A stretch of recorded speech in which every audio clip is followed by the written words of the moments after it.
Today we're going to make a coffee bar with a concrete countertop. This coffee bar is my entry into the Rockler Hobby Challenge. These maker challenges are hosted by the Modern Maker podcast. As one of the 3 hosts, I invite you all to participate. Details in the description. For this project, I'm combining 2 of my favorite things, coffee and making stuff. Material prices have been kind of crazy lately, so I'm trying to incorporate low-cost materials into my projects. MDF is a type of particle board that's readily available and is made out of compressed sawdust and glue. It's flat and smooth and pretty easy to work with. The challenge is figuring out how to make it look nice.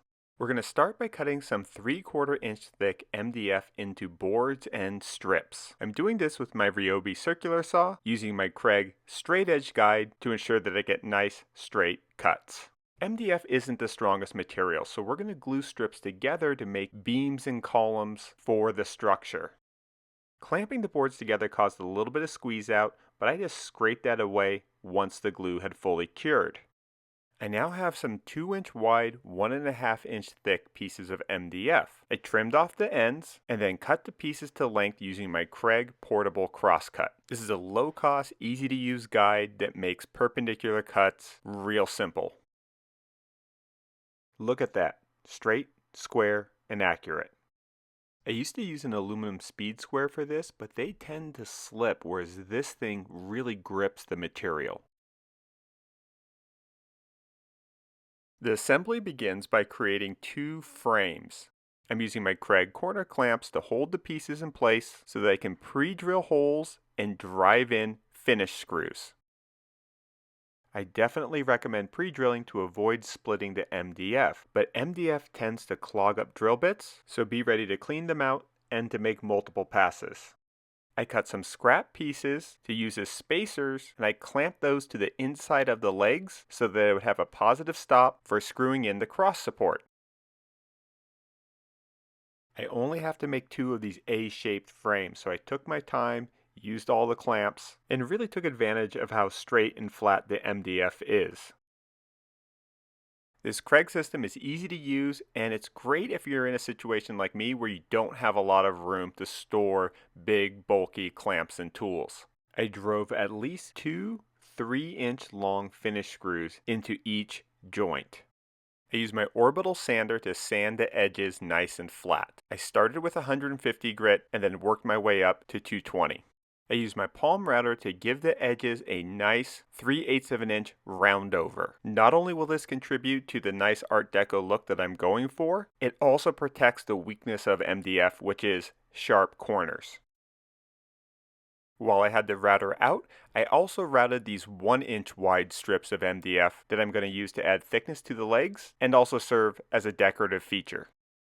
I want the lower shelf to provide a significant amount of support, so I glued an additional layer of MDF to the underside of the shelf, leaving spaces that would fit around the cross supports. I started by gluing on the 2 end pieces before taking a field measurement and cutting the middle piece.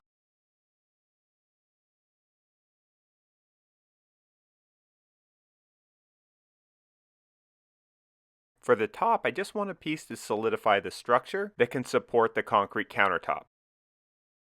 As I went, I just covered up the screw heads with some wood putty. And don't worry about a color match, this is all going to get painted. I used glue and screws to attach the outer decorative strips. I strongly recommend pre-drilling your holes and using clamps to hold the pieces in place.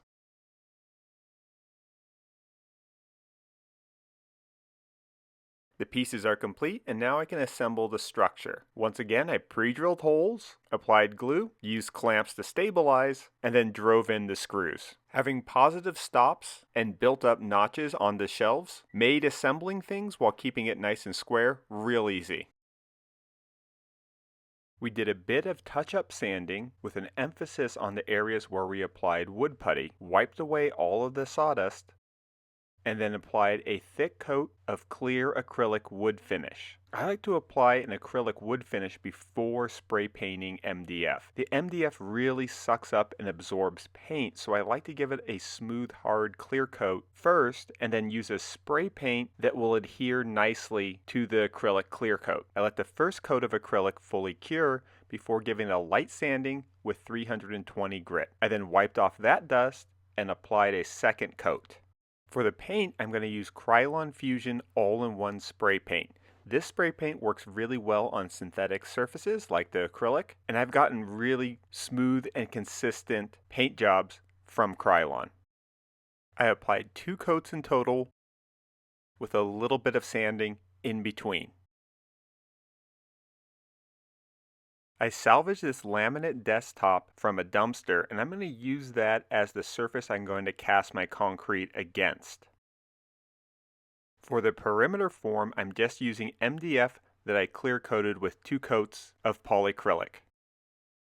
Now typically I just do a simple rectangular slab, but I want to create a little more edge detail for this top, so I built up the perimeter forms with 2 layers of MDF. I pre-drilled holes and screwed the pieces together, and use silicone caulk to seal the inside corners.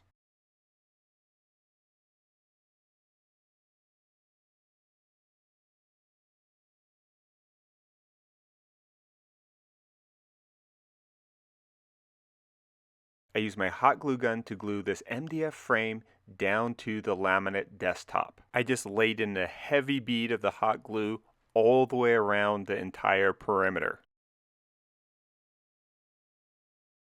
I then squirted silicone caulk to seal up the seam between the MDF and the laminate. I made a core that's going to go inside the concrete, and I just did this by doubling up MDF and clear coating it twice. I wanted a light green concrete countertop, so I'm using Quikrete Countertop mix in white, and I'm adding in some green pigment from Limestrong plasters. Quikrete Countertop is an excellent material for this type of application. At 6,000 psi, it's more than twice the strength of typical concrete.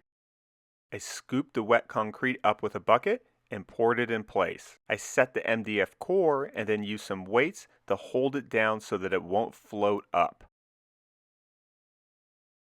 I let the concrete cure for 2 days before removing the perimeter mold. The hot glue just peels away with the help from a chisel.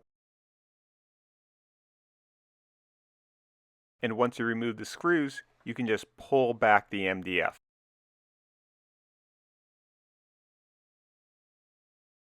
The concrete slab, however, was sticking a little bit to the laminate desktop. So I screwed on some scrap pieces of 2x6 so that I could gently tilt it over, and this way we can just lift up on the desktop to separate it.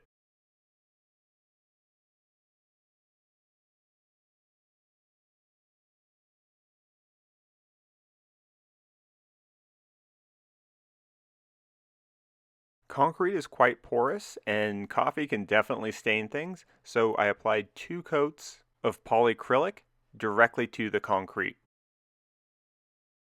I'm really happy with the material costs for this project. I only used 1 80-pound bag of the Quikrete Countertop mix and less than 1 full 4x8 sheet of MDF. The Rockler Hobby Challenge is all about combining woodworking and making with another hobby that you might have. I have been collecting and testing a variety of different coffee makers. If you've been following me on Instagram, you've seen a few of them so far. And coffee is my second favorite drink type to share when I have friends visiting. Now you may ask, why didn't I just build a bar for alcohol? Well, I did that with the last Rockler Challenge. So search for the Rockler Hobby Challenge on both Instagram and YouTube to see all of the entries to this really fun challenge. Shout out to Rockler for sponsoring these challenges. They've come through year after year, and they're a great place to get a lot of the tools that I use, like the Kreg jig stuff. And let me know what you think of using MDF as a material. I'm thinking about doing a whole series on MDF just because it's relatively low cost. Also, it's something that you can easily find as a reclaimed material. People are always throwing out old cabinets that are made out of particle board and MDF. I think built up layers in an Art Deco style like this is a pretty effective way to use a pretty boring otherwise material, but it does make the projects a lot more reliant on paint. If you want to learn more about the concrete products that I use, go to quikrete.com.